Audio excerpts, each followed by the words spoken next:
रांजणीतून भाजप खासदार उमेदवार राम सातपुते यांच्या प्रचाराचा शुभारंभ. आमदार प्रशांत परिचारक यांच्या हस्ते नारळ फोडून शुभारंभ. पंढरपूर तालुक्यातील रांजणी येथून भाजपच्या सोलापूर लोकसभा उमेदवार राम सातपुते यांच्या प्रचाराचा शुभारंभ प्रशांत परिचारक यांच्या हस्ते शंभू महादेव मंदिरात नारळ फोडून करण्यात आला. यावेळी आमदार प्रशांत परिचारक यांनी गावातील मतदार आणि त्यांची बूथ रचना याविषयी सविस्तर माहिती घेऊन त्यांची रचना कशी करावी याबाबत माहिती दिली.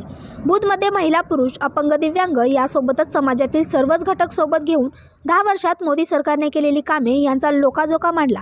विरोधकांच्या टीकेला उत्तर देत आमदार प्रणिती शिंदे यांनी केलेल्या महागाईच्या टीकेला कसे प्रत्युत्तर द्यायचं याचा कार्यकर्त्यांना सल्ला दिला. जल जीवन योजनेच्या कोट्यवधींचा निधी फायदा 13 कोटी कुटुंबियांना होईल. मोदी सरकारने देशातील 27,000 गावात लाईट पोहोचवली. 5 वर्षात मोदी सरकारने मोफत अन्नधान्य वितरण केले. 80 कोटी लोकांना आयुष्यमान योजनेतून आरोग्य सेवा दिली.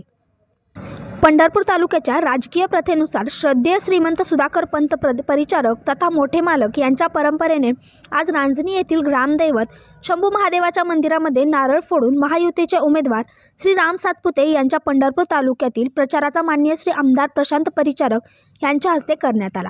यावेळी पांडुरंग परिवारातील ज्येष्ठ नेते दिनकर भाऊ मोरे, माननीय हरीशदादा गायकवाड, माननीय पंडितराव भोसले, माननीय दिलीप भाऊ गुरव, माननीय प्रशांत भैया देशमुख, माननीय भास्कर कसगावडे, माननीय संग्राम देशमुख, माननीय अरुण घोलप, माननीय मुकुम राजोपाध्ये, माननीय संतोष घोडके, सुनील काका भोसले, माननीय बुवा शिंदे, माननीय भास्कर मस्के, माननीय माऊली हलनवर, माननीय मुकुंद राज्यपाद्य, माननीय शिवदास ताड, माननीय जयसिंग भुसनर, विजय भुसनर, बळीराम वळगर, माननीय सुधा मोरे, अभिमान मोरे, बाळासाहेब शिंदे, हरिभाऊ फुगारे, हरिभाऊ गावंधरे, सुरेश देशमुख, पप्पू देशमुख, संतोष देशमुख, हंसराज देशमुख, अनुराग ताड, हनुमंत ताड, रामभाऊ जाधव, रघुनाथ गोडसे, नवनाथ बंगाळे, गुंडू गुरव, शंकर गोडसे, रणजित जाधव, पप्पू यादव, विठ्ठल भोसले, जितेंद्र भोसले, विनोद गायकवाड, रावसाहेब घोडके, अनिल कुरे, धनंजय यादव, दिगंबर मोरे, सीताराम दांडगे, सर्जेराव घाडगे, विष्णू काळे, दीपक पंडित, गणेश पंडित, हेमंत दांडगे, अशोक घोडके,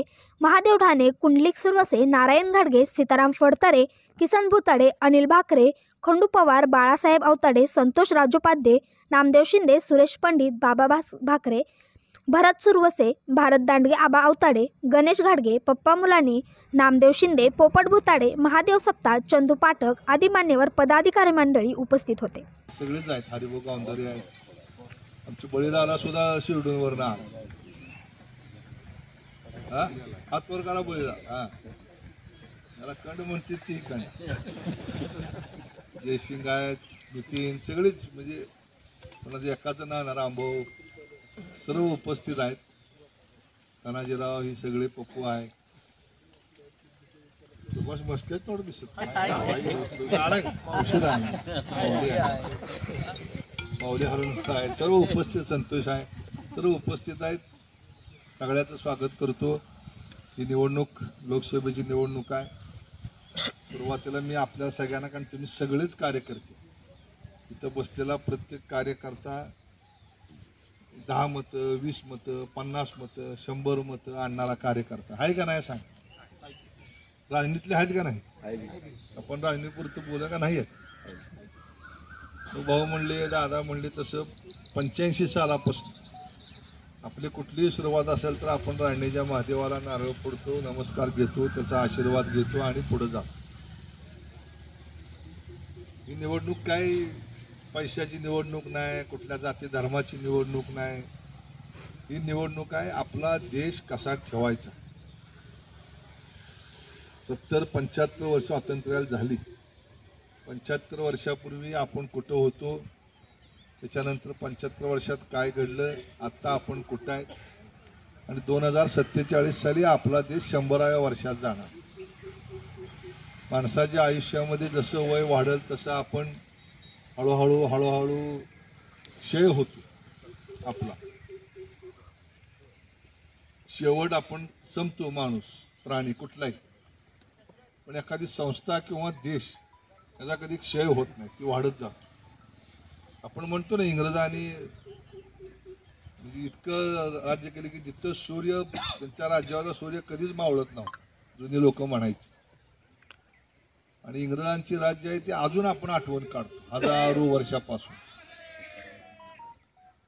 त्यामुळं देश कुठलाही असा क्षय होत नाही, देश हा पुढे जात असतो.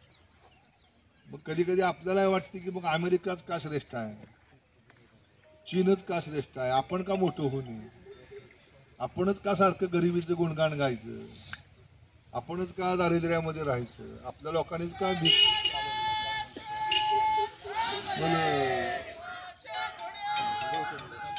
चांग भलं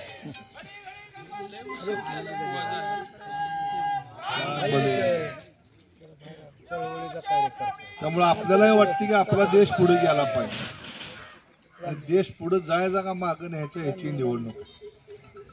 आता इथं भयानं सांगितलं मग अशी बोलताना की 100 किलोमीटरला एक कच्चा रस्ता ठेवायला पाहिजे होता. म्हणजे पूर्वी कसं होतं ना आता कसं आहे. त्याच्यानं मला गोष्ट आठवली, मागच्या लोकसभेमध्ये 1-2-3 वर्षापूर्वी भाषण चालू, डिबेट चालू होता. आणि मग सोनिया गांधी, राहुल गांधी प्रत्येक भाषणात म्हणायचे की तुम्ही रोजगार हमीची योजना बंद पाडली, रोजगार हमीची योजना कमी करायला. रोजगार हमीची योजना काय होती, ज्या लोकांना खायला अन्न नाही, ज्याला काय नाही, त्याला 100 दिवस रोजगार द्यायचा. कशाचा रोजगार, तर खडी फोडायची. बरोबर आहे, अशीच आहे रोजगार हमीची योजना. विहिरी फोडायची, रस्ते करायचे. कसले आहे, अरे ब्रास काढायचा आणि त्याचे पैसे रोज 200 रुपये 250 रुपये त्याची माप घ्यायची, काठीवर माप घ्यायची. मोदी उठले भाषणाला, त्यांनी सांगितलं की तुम्ही जी इच्छा व्यक्त केली रोजगार हमीची योजना चालू ठेवा. म्हणले हा देश जोपर्यंत राहील तोपर्यंत रोजगार हमी